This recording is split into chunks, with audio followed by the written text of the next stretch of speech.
everyone, welcome back to my channel. This is your girl Jazz with another update on my VSG journey. I'm so happy to announce a lot of good and a lot of bad throughout the month 6 and month 7.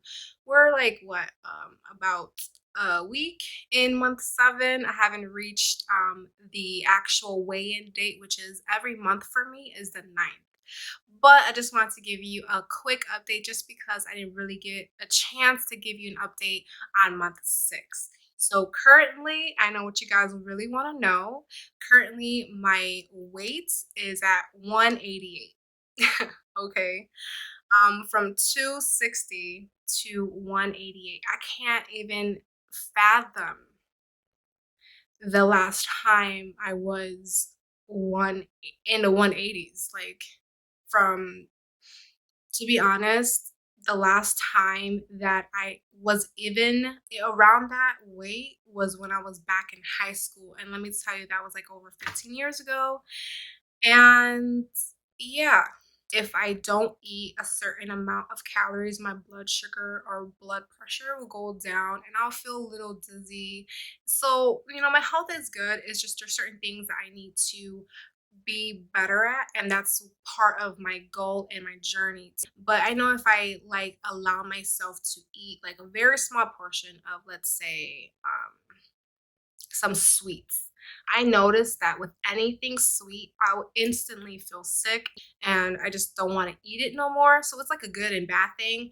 But I've noticed that like other foods that I eat, like pasta, like a small portion of it will make me sick too. Like, I have to be very mindful. The changes that I'm making is just making sure that I stay focused on eating chicken, fish, and if it's red meat, I don't have it fried because I really stay away from fried food, because I notice also if I eat anything fried or anything with a lot of oil based, it will make me nauseous and it'll make me sick, and it's not a good feeling. So I really stay away from those type of foods. What has excited me the most throughout my weight loss? So what has excited me the most about my weight loss is knowing the changes and seeing the changes every day. Like, I'm saying every day because I look in the mirror and every time I wake up and I notice that I'm looking smaller. Now, per my last video, I mentioned that it was kind of like I was looking at a different person, because I know how I looked and I know how I was before. And while I'm losing the weight and looking at my progress, it was kind of a scary feeling. But from last few months to now, I have grown and I've had embraced the changes. I have embraced how I'm looking and feeling and allowing myself to feel great and beautiful. What challenges I face about my new body? So we all know what happens is when you are filled, like I would say, and then you lose the weight. What happens after you lose some mass? Gravity. When the mass is gone, I'm left with the sag, which is a challenge that I face, but I know that I'm not going to face that forever. That's something I'm willing to change. I do wall push-ups because it does really help alleviate the pain in my lower back as well as my legs. So I do a lot of wall push-ups, and I do about like 3 reps of 20. I try at least, and then or I'll do some like leg rises, for the thighs, and I try to do as much squats as I could. And I know there's a lot to work with and down the line, but that is what I do so far. How are my clothes fitting? Wow. Let me tell you, my clothes are baggy. My clothes, my pants, my shirts, like okay, so currently I'm a size large in pants, and then or a size 16. And then as far as shirts go, I'm a size large and I used to be a 2X. What keeps me motivated?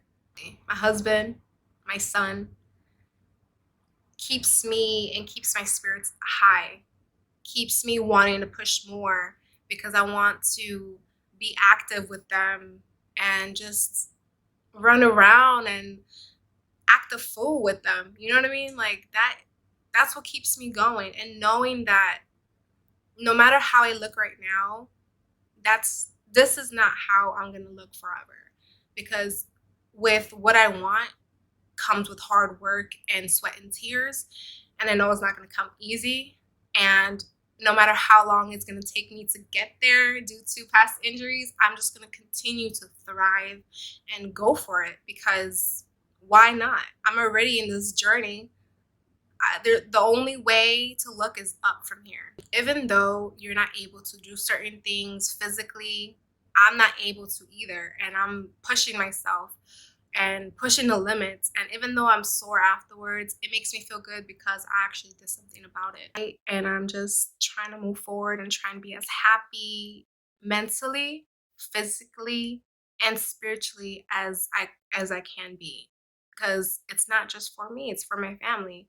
I am, an example for my son, because he's gonna look at me, and I just want to be that prime example to never quit and to always go forward with what you are working towards and what you want in life. And you're gonna go through bumps in the road, but as long as you stick to it and don't let the enemy of self-doubt, of anxiety, depression, of whatever stop you, or any physical person stop you from moving forward in your journey, because this is your journey and you living this for you and you're changing for you. My therapist said, shift your mind to positive from a negative. And from that, I was able to come up with something that helps me, where and you could do it on your five, fingers. It's positive thinking equals, hold on, positive living. And that's what I tell myself every day when I'm going through an episode and I am in a fog and I can't get out of it. So that's what I tell myself. Positive thinking equals positive living. And you just repeat that to yourself, because you're shifting the negative to the positive and you're taking that toward your journey, and you're not letting anyone or yourself stop you. So I just wanted to end with that. You guys have a blessed day, and I'll talk to you guys later. Bye.